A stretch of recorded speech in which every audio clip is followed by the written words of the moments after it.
احتراما لفريقه السابق مولودية الجزائر الذي كان سجل في مباراة الذهاب فوز الرويسات بواحد مقابل لا شيء. يعدل مرزوقي في الدقيقة 93. قلنا بأن المباراة لم تنتهي بعد، وكل شيء ممكن في هذه الكرة.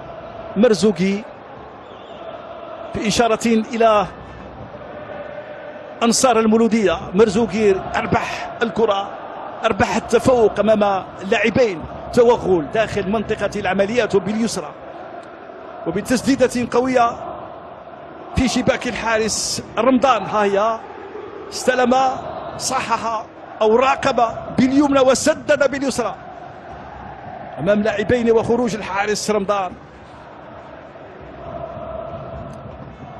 رفض أن يحتفل عبد الله غاضب.